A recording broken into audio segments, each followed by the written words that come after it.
Yes, Swami. Oh,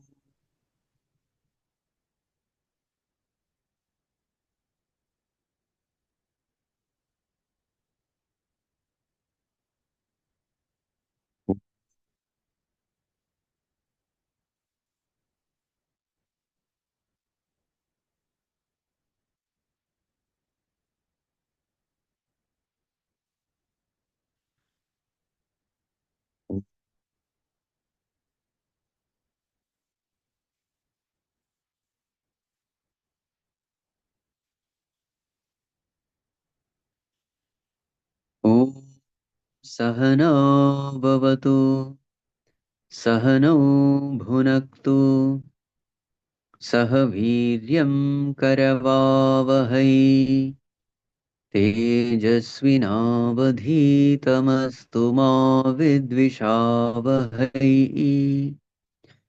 Om Shanti Shanti Shanti.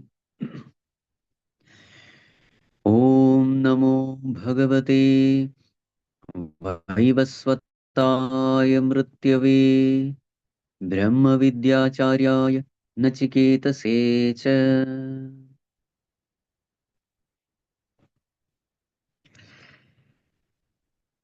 Humble prostrations to one and all present here. So we are in the last valley of Kathopanishad, the sixth valley.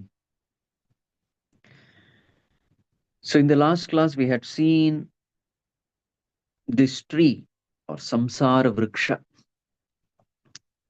urdhvamulam avakshakah, eshoshvatha sanatanaha. So this ancient tree, the Ashwatha tree. So each and every one of us, we are this tree. This tree is not somewhere outside. This tree is called samsara tree. What is samsara? Experience of constant change. Everything in us is changing. Everything around us is changing. This constant experience of change is called samsara vriksha. So everything is changing. Is there something which is unchanging? So this verse says yes. And that unchanging thing is that central root of this tree. So this root is above and all the branches are below. So anything that which is higher, the support. Interestingly, in a tree, a root is not seen, tree is seen. That because of which the tree is, it is not seen. In the same way, Bhagavan is a seer which cannot be seen in the world as an object. So therefore, what is the message of this verse? Tadeva shukram tad brahma tadeva amritamuchyate. Tad eva. Eva means that alone. That alone is pure. That alone is amritam, immortal. Tasmin lokashrita sarve. All worlds exist in that alone. Taduna atyeti kaschana. Nothing else transcends it. So that Brahman is none other than our own self. So the verse is glorifying Brahman. This glorification is necessary because our intellect should value this self in us. Many times we don't value a thing because we don't know what it is. And therefore we don't give importance to it in life. Hmm. When we know its greatness, we value a thing. We are all like carrying a precious diamond, thinking that it's a mere stone. So that self, turn your attention there. That is the message. Oh Lord, what is the glory of this self? Yadidam kincha jagat sarvam prana ejati nisrutam mahad bhayam vajramudyatam etat ya etat viduhu. amritaste bhavanti. The entire world is functioning because of that reality. Mm. The existence of the world, the functioning of the world is all because of that. In fact, the whole world is functioning because of his fear. The one who knows him, such a person becomes fearless, such a person becomes immortal. भयाद अग्नि भयादस्य अग्निस्तपति भयाद तपति सूर्यः भयाद इंद्रश्च वायुश्च मृत्युर्धावति पंचमः. Out of his fear, Agni, fire, sun, Suryaha, Indraha, Vayuhu, Indra Devata, Vayu Devata, Mrityu Devata, all of them are functioning out of fear of him. So therefore, shift your attention to him. What will happen if you don't shift our attention? Iha cheda ashagad bodhum praksharirasya visrasah tatah sargeshu lokeshu sharirattvaya kalpate. If we ignore him and become busy with all insignificant things of life, petty things of life, then as a punishment for ignoring the highest reality, what is the result? We will have to come back to this painful world again. So, this is the price we have to pay for ignoring the Lord. So, never do this mistake. Make use of life the best possible way, and the best possible way is constant remembrance of the Lord. Now, another interesting reason is given why we should never miss this opportunity as human life. This human birth is very rare. Another reason why Bhagwan should be held on in this life. So that is the next verse, verse number 5, page number 276. यथादर्शे तथात्मनि यथा स्वप्ने तथा पितृलोके यथाप्सु परीव ददृशे तथा गन्धर्वलोके छाया तपयोरिव ब्रह्मलोके. Hmm. So, what is being said here is there are so many worlds, but a clear experience of the self happens in only two worlds. One is this world, and the other is Brahmaloka. A very clear experience. Okay. So, how can we experience the self, that Brahman in this world? Yatha adarshe tatha atmani. Now, this particular information is not given anywhere. Even in Bhagavad Gita, it is not there. Very rare piece of information is this. Experience of the self in different worlds. With respect to ease of experiencing, clarity of experiencing. So, what is being said here? In this world, yatha adarshe tatha atmani. Just like how we clearly see our face in a mirror, adarsha means mirror. Just like how we clearly see our face in a mirror, in the same way, in this world, that highest truth can be experienced so very clearly. Okay, what are the other worlds? Pitraloka, in the world of ancestors. Pitraloka, how can we experience it? Yatha swapne tatha pitraloke. So, the experience of the self will be like the experience of a dream world. Now, what is our experience in the dream world? Definitely not like waking world. Waking world, everything is clear. In dream world, everything is jumbled up. Not very clear. Time is not clear, space is not clear, happenings are not clear. And there is no logical sequence also. Something and all happens. Mm. And to a great extent, we are helpless also in Swapnaloka. So in Pitraloka, that's how we will experience the self. Meaning, it is difficult. Now a question may come, why there is so much of difficulty in Pitraloka? See, who are the people who go to Pitraloka? Those who have lived their life completely attached to family relationships. Family relations, fathers, mothers, grandfathers, grandmothers, ancestors. Their entire life has gone in serving them, fully attached to them, praying for their welfare, well being. So, such people go to Pitraloka. See, Pitraloka is also a loka in Swargaloka only. It's a colony in Swargaloka. So, because they have lived a good life here, a family life, a decent life, a disciplined life. So, therefore, Bhagwan blesses them with Swargaloka. No doubt there is peace, happiness, etc.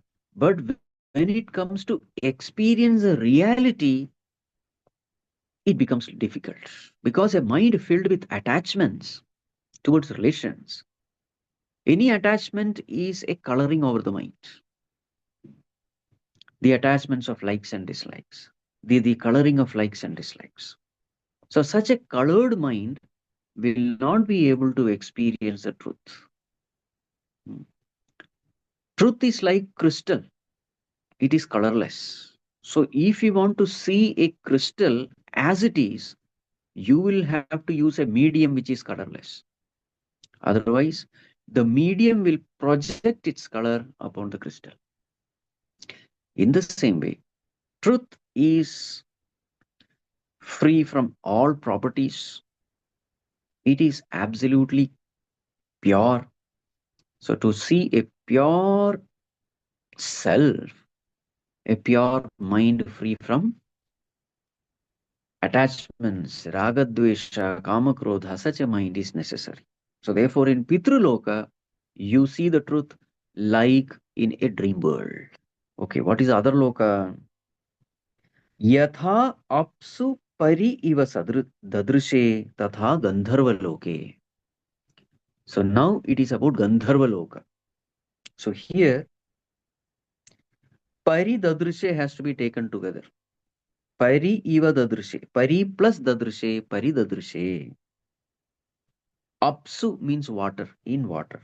So just like you see your reflection in water, in the same way alone, you can see the truth in Gandharva Loka. So, what is Gandharva Loka? The world of musicians, that is called as Gandharva Loka. Hmm. So, people who have been blessed with certain talents, abilities, and they are so attached to these talents and abilities that they have lived a life only to enhance their talents and abilities, like singing, etc. So, what did they give priority to? They never gave priority to God, they gave priority to the blessings of God. So entire life is dedicated to a particular art form, music form. Bhagwan is used in order to excel in that music form. Bhagwan is never given the priority. So that mind is also an impure mind. They are fully into dance, music, arts, etc. So such a world is called Gandharva Loka. And what is this Gandharva Loka? Again, it is a world in Swarga Loka only. Another colony in Swarga Loka. Hmm. They deserve Swargaloka because again their life has been disciplined in mastering a particular art form. See, wherever life is disciplined, they will have to Swargaloka. Swargaloka means a world of conducive environment. So wherever there is discipline, wherever there is seva, wherever there is service, helping others, all such people go to Swargaloka. So therefore, in that Swargaloka, they go to Gandharva Loka. See, in fact, all these worlds are there in this world also, isn't it? Whatever worlds we are talking of, Pitruloka, Gandharva Loka, they are all here also. So every time when something like this is said, we have to try to link it with our present experience. So there are people, their entire life is music, concerts, and this, and practice, and riyas, and all that. So that is called as Gandharva Loka. And such kind of people alone come. People who are interested in tabla, they will go to those classes. And they will have such audience, such discussions happen. Such a world of tabla is formed. Another person is world of veena. So the world of veena is formed around them. And all these, we find that in order to master that particular art, they have to devote their entire life. Entire life is a life of discipline. Okay. So in Gandharva Loka, it is like seeing a reflection in water. That is the example given here. So in water, if you look at your face, you see, but you don't see it clearly. So which is better? Mirror is better, dream world is better, or water is better? So mirror is the best. So that mirror is this world. So clearly you can see the truth. That is the point. Now comes another world, which is Brahmaloka, the highest world. How is it? Chaya tapayoriva Brahmaloke. In Brahmaloka, truth is very clear like chaya and tapa. Tapa means light, chaya means shadow, darkness. How clearly you can make the difference between light and darkness. In the same way, the truth is very clear in Brahmaloka. So there, Bhagavan Shankaracharya writes, but to reach Brahmaloka is very, very difficult. Lot of tapas has to be done. Lot of sadhana has to be done. Upasana has to be done. Very, very difficult to reach Brahmaloka. So therefore, now we have only one option among all. The option is in this world itself, let us strive. In this world, you can attain it easily. So therefore, let us not miss it because in any other world, it is difficult. So that is another reason why we should strive for this truth in this world itself. A very rare piece of information is given in this verse. You don't find this information anywhere else. Okay, fine, but how to gain this knowledge? So that is the content of the next verse, verse number 6, page number 280. Indriyanam prathak bhavam udayastamayau chayat पृथक् उत्पद्यमानानां मत्वा धीरो न शोचति. Yes. What is the way in which we have to do enquiry into the self? That is the content here. The truth is in us, but how can we arrive at that truth in us? So this is called as the path of enquiry. So what has to be done? Observe your own life. Indriyanam prathak bhavam. Bhavam, existence. Prathak means different. So this self has an existence very different from Indriyana, from all the sense organs. This self is very different from everything we have. The body, the sense organs, the mind.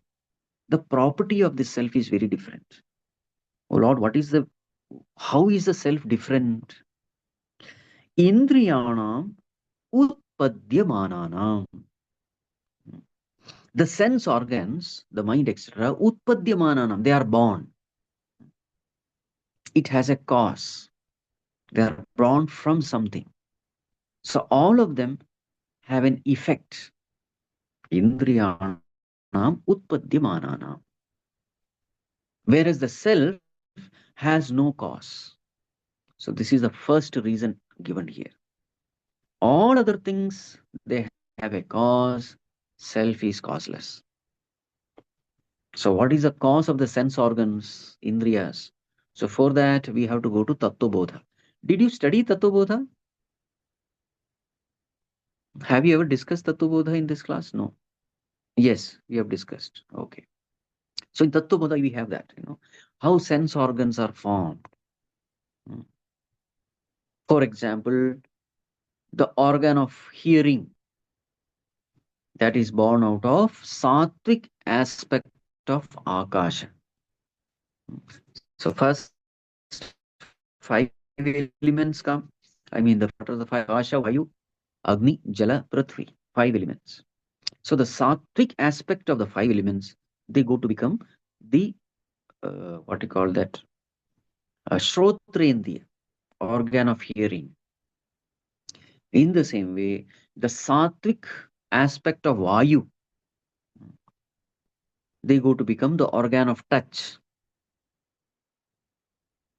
Then sattvic aspect of fire, they go to become the organ of seeing, Chakshurindriya.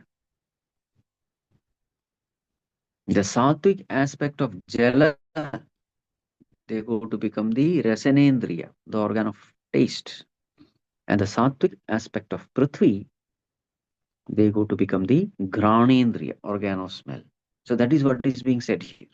So all these sense organs, they have a cause.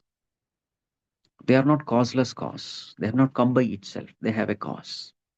Everything, body has a cause. Sense organs have a cause. Mind also has a cause. The collective sattvic aspect of all the Pancha Mahabhutas, they come together to become the mind. So the body, mind, sense organs, they all have a cause. Whereas the Supreme Self, this Brahman, has no cause. You can't answer this question. Where did Brahman come from? The self come from? It did not come from anything, it was ever there. This is the answer. So, this is the first reason given here. See how different it is. How Supreme Self is different from the body, the mind, and the senses. This is one reason. What is the second reason? Udayastamayau. There is a Udaya, there is an Astama for all the other entities. Udaya means they come up, Astama means they go, they dissolve. So when do they come up? When we are awake in the waking world, all of them appear. The body, the senses, the mind, they appear. And when we go to sleep, all of them disappear. So Udaya is there, Astama is there. What about the self? Self is ever there.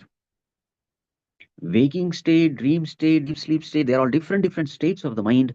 Supreme Self has nothing to do with the states of the mind. So that is how Supreme Self is Prithak. Prithak means different. This way we have to analyze. What is that in me which is impermanent and which is permanent? What is that in me which is real and which is unreal? This way we have to think. Then we are making use of the intellect in the right way. Hmm. This is called as Viveka, right inquiry into the truth. So, why are we sorrowful in this world? We are sorrowful because we are holding on to the impermanent and then we get attached to the impermanent. We are holding on to the unreal and get attached to the unreal. Then what will be the result? Sorrow alone will be the result. So, therefore, Matva Dhiraha na shochati. If you do this, holding on to the real in you, the permanent in you, then there is no reason why there can be sorrow in life. So, sorrow is not God created, sorrow is self created. We have created sorrow. Right understanding and sorrow can never go together. Right understanding always goes together with peace. So, the moment we are divorced from peace, understand we have done some mistake. What is a mistake? Getting carried away by the unreal, forgetting the real. This is a mistake. So, therefore, how to bring back this lost peace? Correct the mistake, that's all. Then the lost peace is regained. This is all what we have to do. Okay, Bhagavan, will you please tell me how to come to this self? Okay, accepted that the real in me is the self. How to reach there? So now, whatever we have discussed earlier, the same thing is repeated again, maybe as a part of conclusion, because the text is getting concluded. So the same thing is spoken of again. Verse number 7, verse number 8, page number 282, 83.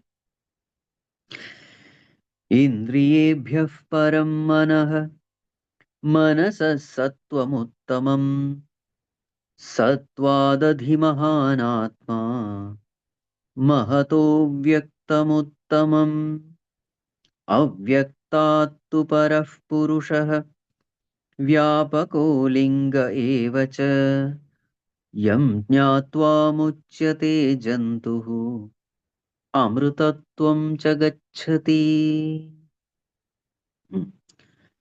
So again start from the gross, move towards the subtle. Indriyebhyah param manah. Compared to the sense organs, mind is higher. So earlier also we had discussed this. In spirituality, in scriptures, what is lower and what is higher? So anything which is subtle, sukshma, it is higher. Sukshmatvat, mahatvat, karanatvat, pratyagatmatvat, and niyamakatvat. 5 reasons we had given. This is the way in which we analyze. Sukshmatvat, that which is subtle, is higher than that which is gross.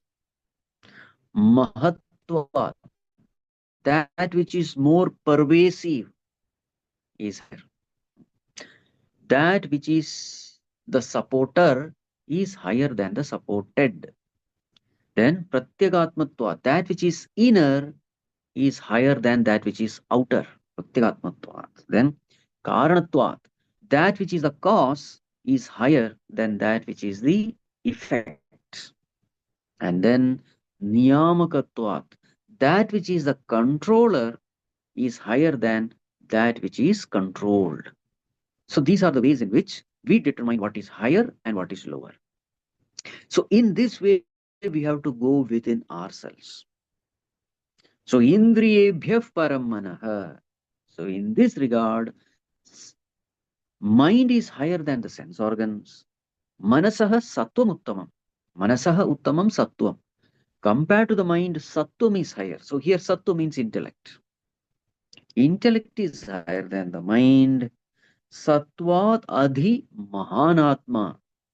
Compared to the intellect, Mahatattva is higher, Hiranyagarbha is higher, the total mind intellect that is higher. And compared to that, Mahataha Uttamam Avyaktam.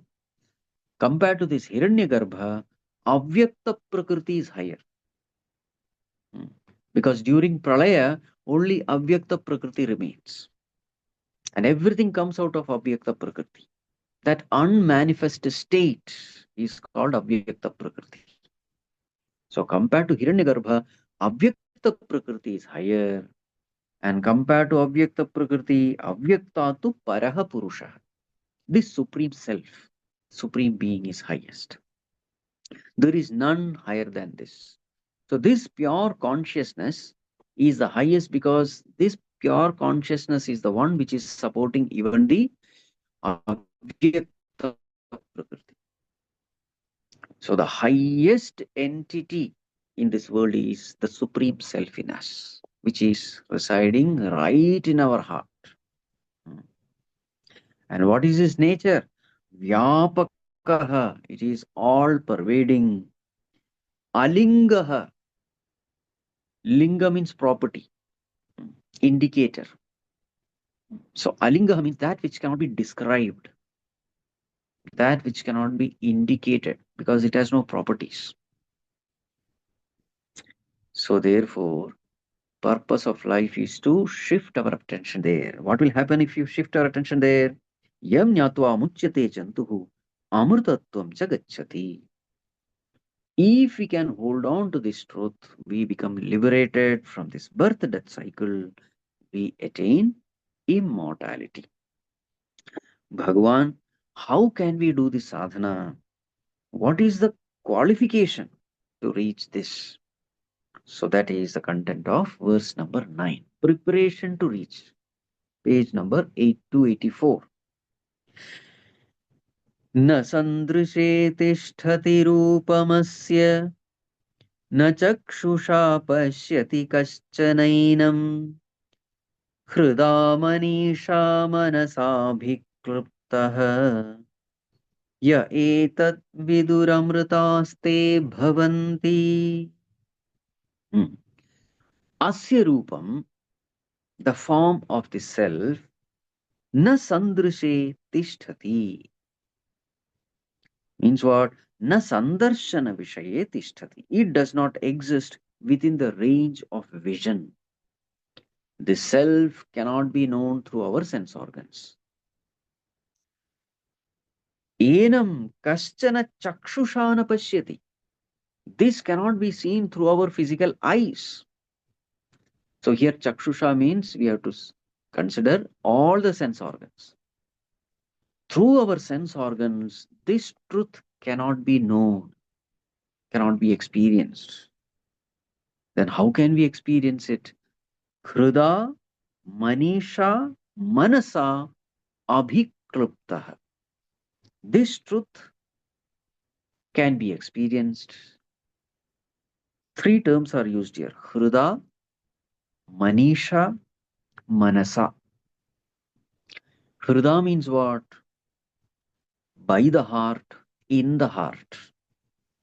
So here Bhagavan Shankaracharya says, Hristhaya Buddhya, by the intellect which is residing in the heart.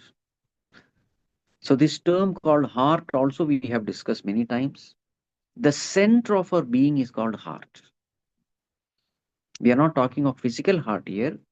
Heart means what? The center of our being, where we experience our existence. That is called as heart.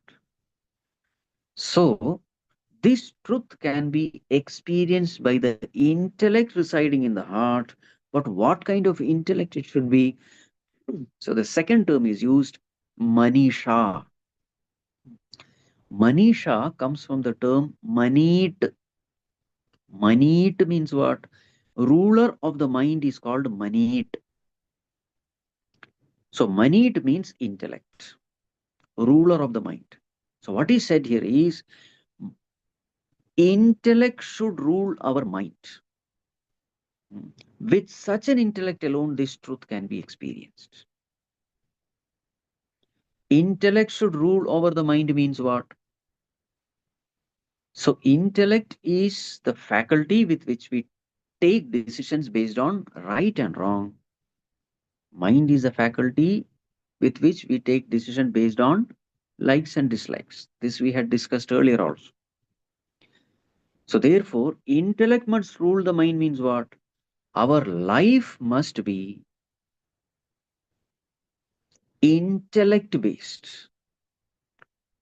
So, intellect has been strengthened, intellect has been purified by doing what is right and not by doing what we like. When our life is based on likes and dislikes, mind is strengthened, intellect is weakened. When our life is based on right and wrong, intellect is strengthened, mind is weakened. So, Manisha means having an intellect which has the power to control the mind. So, a mind which is free from likes and dislikes, a mind which is very much obedient to the intellect, subservient to the intellect, a well disciplined mind, a purified mind. and an intellect which is powerful enough. So, how can intellect be made powerful? By living a life based on right and wrong. So, Manisha, an intellect which is ruling over the mind. Hmm. Hrida, Manisha, the next term is Manasa. General translation is Manasa means by the mind. But here Bhagavan Shankaracharya says no. Manana Rupena Samyak Darshanena. Manasa means through mananam, reflection, contemplation. So, what is the preparation? Intellect ruling the mind, that is the preparation. And once that intellect is powerful enough, pure enough, strong enough, with that intellect, do mananam, do reflection. Reflection upon the scriptural truths. Study the scriptures, do Shravanam Mananam Nididhyasanam, and then with that intellect, shift the attention of the mind towards the self. This is the same thing which is mentioned in Bhagavad Gita also. Shane Shaneru Parame Buddhya Dhriti Grihitaya Atma Samstham Manakrutva Na Kinchitapi Chintayet. Attention of the mind has to be shifted from the world towards the self. By what? Buddhya Dhriti Grihitaya. By an intellect which is firmly convinced, purified, strengthened. So that is the meaning manasa. Then what will happen? Abhikriptah. Then this truth is revealed. This truth is revealed. So focus all our attention upon the self by withdrawing the attention from the world. A mind which is free from likes and dislikes will obey the intellect. It will withdraw from the world. The only obstacle which we will experience while withdrawing from the world is likes and dislikes. If you have likes and dislikes towards the world, that mind will not listen to us, it will get stuck in the world. That mind will be a wandering mind, distracted mind. Such a mind is a very inefficient instrument in shifting the attention towards the self. So, prepare the mind, shift the attention towards the self, then what will happen? Abhikluptaha will happen. The truth will be revealed. Then what will happen? Yaetad viduhu amrutaha te bhavanti. Thus, one who knows this truth, such a person becomes immortal. Such a person becomes immortal means what? Body will die, but this person will come to know that I am not the body, I am the pure consciousness. So, in that state, what happens?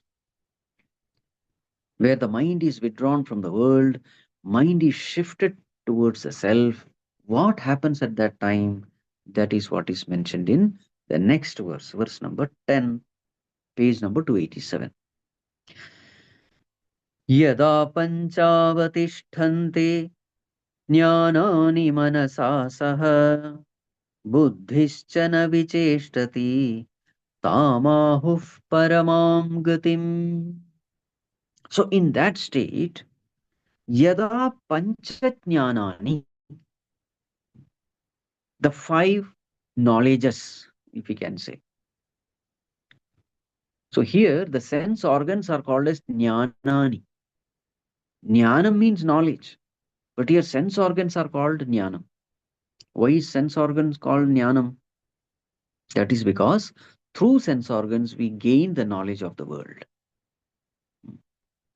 So all these things become clear only when we read Shankara Bhashya. Just imagine, sense organ is called knowledge. Yada panchajnanani, the five knowledges, meaning five sense organs. Manasa saha avatishtante. In that state, the five sense organs, along with the mind, remains steady, undisturbed. Buddhi chana vicheshtate. Buddhi also doesn't move, becomes silent. So in that state, mind is silent, Intellect is silent, and all the sense organs are also silent, steady. Tam ahuhu paramam gatim. That state is called the highest state. So, what is the proof of knowledge? Proof of knowledge is silence of the body, mind, intellect, and the senses. Silence is the proof of knowledge. And therefore, truth is absolute silence. Hmm. This state is sometimes called as samadhi.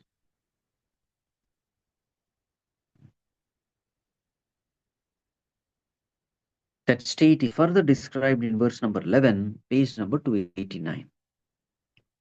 Tam yogamiti manyante sthiramindrayadharanam apramattastada bhavati yogo hi prabhavapyayo. Tam yogam iti manyante. That state is called yoga. Which state? Sthiram indriya dharana, where the mind and the senses are held steady. In Bhagavad Gita, the example given is like the flame in a breezeless spot. How that flame is very steady. That flame doesn't move even. So in that state, how that flame remains in the same way, the mind, the senses, the intellect, everything remains. Tada apramattaha bhavati, it is said. At that time, the person is fully alert, vigilant, concentrated, apramatta. It is a state of high alertness. It is not a state of sleep. In sleep, also, everything becomes silent. So don't mistake this to be a state of sleep. It is a state of extreme alert and vigilance, a state of high alertness. And then here, a warning is also given. Yogo hi prabhava apyayo. Yoga has growth, prabhava, and apyayo. Apyayo means decay. So as you move this path, there is growth and decay. Means what? You have to be extremely careful. So as you are walking the path, when you experience that bliss, somewhere little bliss we experience and we become little arrogant and careless. Oh, I have arrived. I have achieved. And suddenly the ego takes the credit for this attainment. And the moment ego takes the credit, fall has happened. You see, ego is ever waiting to take credit for this. What is the essential condition to experience this state? Egolessness. So when we experience a little bliss, little happiness, immediately we become proud of it. And when we become proud, that bliss is gone. That is called as prabhava apyaya. So there is growth and there is decay. So many times we get up, we will fall. We get up, we fall. So be alert. Many times falling is unavoidable. This is true in everything. A small child also. How does a child learn to walk? Many times the child has to fall. So there is a fall, then again you raise, you wake up, and every time you fall, there is pain, and that pain makes you introspective. And in the introspection, you come to know where you have gone wrong. And almost always, the mistake is ego only. What else? And then next time you become more careful, again you start rising up. Now you rise up a little more because you are more alert, vigilant, because last time you had made a mistake and you have learned a lesson. So therefore you go a little more higher. Again, you go little more higher, you remain there for some time. Suddenly, carelessness creeps in.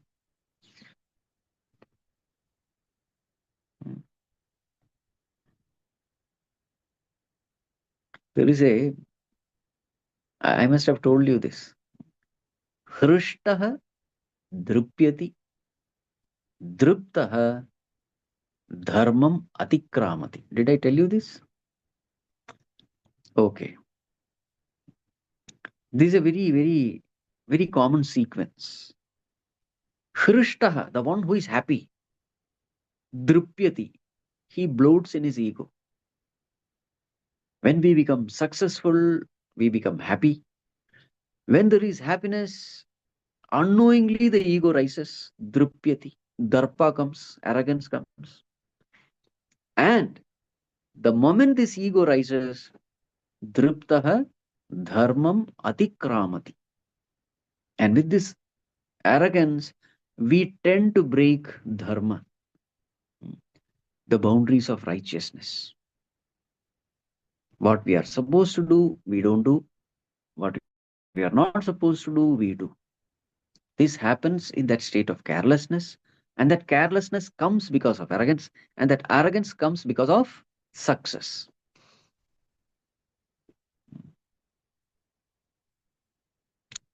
So, this is seen everywhere. Any political party, when they become too much successful, they become little arrogant and they start doing things which they are not supposed to do. And then in the next election, they lose. In Devasura Yuddha, also same thing happens. Devatas, they win over Asuras, they become arrogant. Then they do all unwanted things. And then again in the next war, they lose. Actually, this is something very true in our subjective world also. Every time we are successful, every time when everything goes well, somewhere we become careless, little arrogant. Hmm. So therefore, that is a warning here. Yogo hi prabhava apyayo. So the whole of spirituality is living a life of vigilance, alertness. As you keep progressing, there will be more and more of bliss. But let not this bliss create any kind of ego in you. May you remain blissfully humble. The moment you become blissfully arrogant, bliss will go away. This is the alertness. Somewhere that holier than thou attitude comes. As we progress in spirituality, maybe a little power also comes. Somewhere that I am holier than others, spiritually advanced than others, that comes. So the warning is given here. If that comes, then whatever you have gained, you will lose. So, as you are walking this path, be careful. So, we will stop it here. Next topic is a new topic. We will take it in the next class. Okay, so we have some 10 minutes time. If you want to ask something, you can. Anybody wants to ask any questions, please go ahead.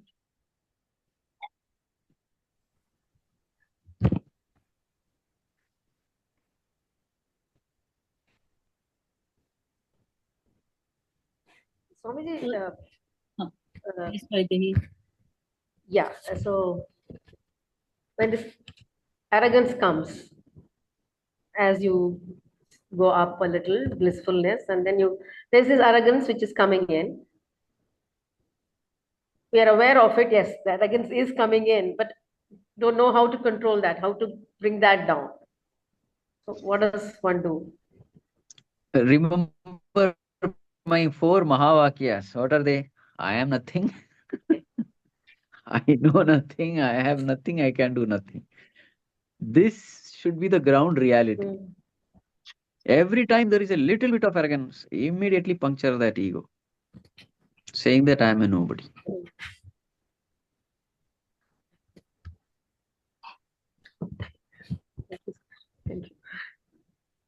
That experience of bliss happened only by grace of God. Absolutely. My effort is only in becoming a nobody. When I become a nobody, Bhagavan blesses me with that bliss of the self. So therefore, it is because of Bhagavan's grace that I am experiencing it. Just like that iron piece is pulled towards the magnet, because of whom? Iron piece cannot take the credit. It is a magnet which is pulling. Iron piece cannot say that with my effort I ran and reached the magnet. No. So this should be very clear.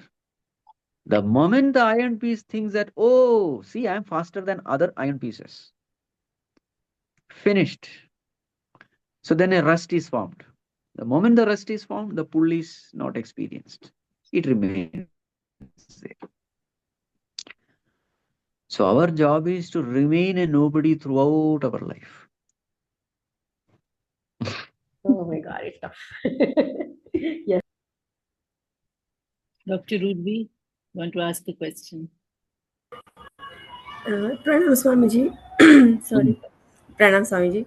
Swamiji, I wanted to ask that today we discussed about one verse where it talks that this particular thing is explained only in this Kathopanishad about what happens to the soul after the death, like it goes to the Brahma Yoni or Pitru Yoni.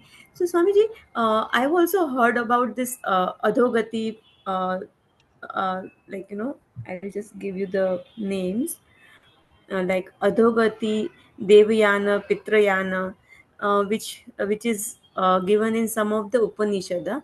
So which Upanishad talks about that part? Like what happens That to the soul? Like which gati they go to? that topic will come next. In the same Next class, we will, Upanishad? yeah, in Kathopanishad only, we will discuss that part. That part comes in the 8th chapter of Bhagavad Gita. So the Okay. entire topic there, we will discuss it here. That will be in the next class. So that is a part of Kathopanishad only. It will come next Yeah, time. yeah. It will come. We are talking of some Sushumna Nadi and all that topic comes. So at that time, we will discuss that. Okay. Okay, Swami. Thank you. Okay. Anyone else? Okay, I think it's all. We're thinking actually this today's day was a little many things to think about. Especially what Swamiji spoke about Swarga Loka. I think we all went there, Swamiji. Swarga Loka. Trying to find where am I fitting in there now? At Where this am I going level. to fit? गंधर्व लोक में fit करूंगी अपने आप को. Exactly. हाँ, Exactly. लोक में fit करूंगी अपने आप को. Exactly. Can I ask a question? Yes, go ahead. Asha ji, please. Pranam Swamiji. My question may sound really stupid, but this is a burning question. I always had this question. I trying to live a sattvic life, but in every scripture, it's been said that you have to remember God. Bhagwan ko yaad karo, Bhagwan ko yaad karo. So this I never understood why we have to, stay in His remembrance. It's like, mujhe yaad karo, mujhe yaad karo. Isn't it like I'm trying to sell my own self? Why God needs this? Why, every time it's been written in every, these kind of scriptures, uh, remember me, remember me, remember me. So I never understood this part. Why God, I mean, it's like me telling my kids, मेरे को याद करो, remember me, remember me. Why God has to say that? Why do I have to remember God? I am living a sattvic life. I am trying to follow what's been written in the books. But मुझे ये थोड़ा समझ नहीं आया. It may sound stupid, but it was always a burning question inside me. See, Amma, when God says, remember me means remember the reality. Don't get caught up in the illusion. That is the meaning. And reality is Bhagavan. Therefore, he has to say, remember me. So what is he trying to say? He is saying, don't get caught up in the illusion. Remember the reality. Like the screen telling, Okay. don't get caught up in the movie. Remember me. Actually, it is only a screen. Mm-hmm. Or the gold Okay, telling. it's not that citing his name. It's not that. Yeah, It's okay, not that. okay. Remember the truth. Never get carried away by the illusion to such an extent that, you are suffering in the illusion. All our suffering is because we are caught up in the illusion. So therefore, Bhagavan is telling, remember me. Means what? Remember the reality. And that, what is that reality? Okay. I is a reality. That pure consciousness. So it is Bhagavan as pure consciousness saying that remember your own true self. They are all one and the same. Remember your own true self. Remember God. Remember me. Remember the reality. They are all one. Got It it. is not that you Beautiful. praised me. You cannot tell this to your kid. Remember me. Because you are not the reality.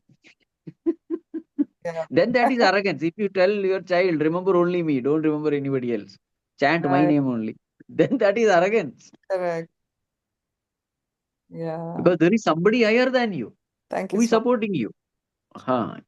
Mm, So only Bhagwan can beautiful. say, remember me alone. Only Bhagwan can say. Because he has no other cause higher than him. He is the ultimate. Thank you, Swami. Or it is something like in the drama, I have a role to play. I should not get carried away by the role that I forget myself. Isn't it? In the Yeah, drama, I have a role. I will say beggar's role. correct. So I am beautifully doing that beggar's role, begging and all that. But deep within there should be always this thing. Yeah, I am not the beggar, though I am just acting. This is just a drama. I am somebody else. You see, that remembrance is called God remembers. You understand? Yeah, got it, got it. Thank you, Don't get Swamiji. carried away by the role that you forget your real identity. Then that person will be mad after the drama also. He will be a beggar after the drama also. Yeah, Ah. true. So play your role beautifully well. This is a drama of life. You have so many roles to play. Wife, sister, daughter, mother. They are all superficial roles that you're playing. You are none of these. Remembering this is called remembering God. Okay, it's very clear now. Thank you. Right. Yeah, Hare Krishna Swamiji. Yes. Yes, Sapna. Yeah, I just wanted to ask one thing. With all the understanding, with all the scriptural knowledge, still it at times becomes, very difficult to control one's response towards other people whom you think are like, behaving in a way which they should not be behaving. This understanding is also there. Fine, everybody is at a different stage of development. Everything is there. But there are certain people, certain situations when they happen, it becomes extremely difficult to control one's own response. And, it is blown out of proportion within oneself. And I always remember the FIR test that you talk of, the frequency, the intensity, and, how soon you come back.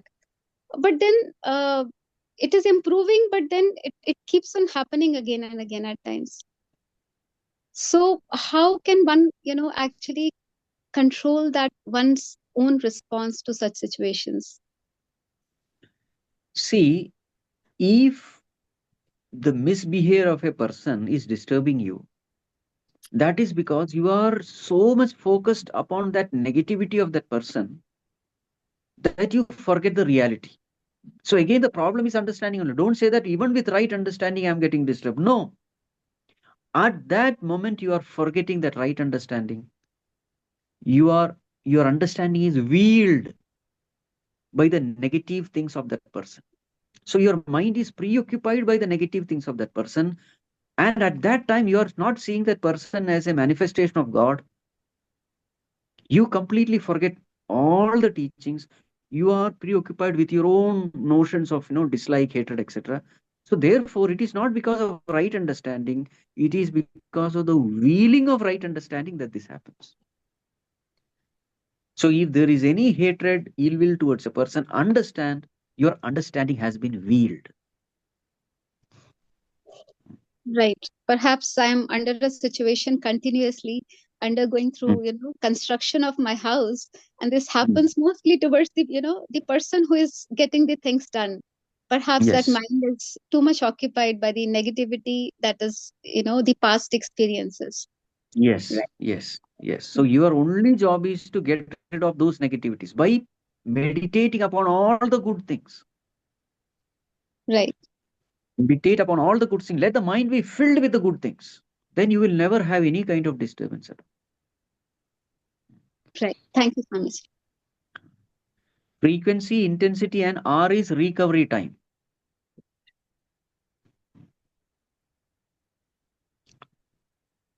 Okay, anyone else?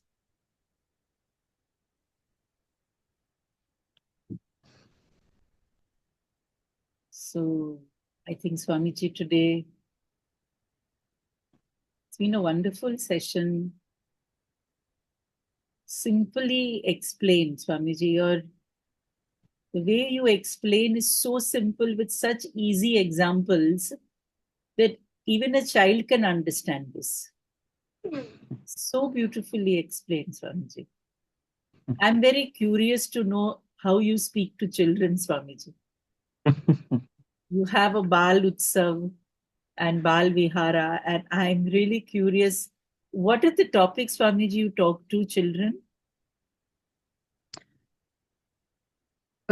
Maybe more stories are there. Yeah.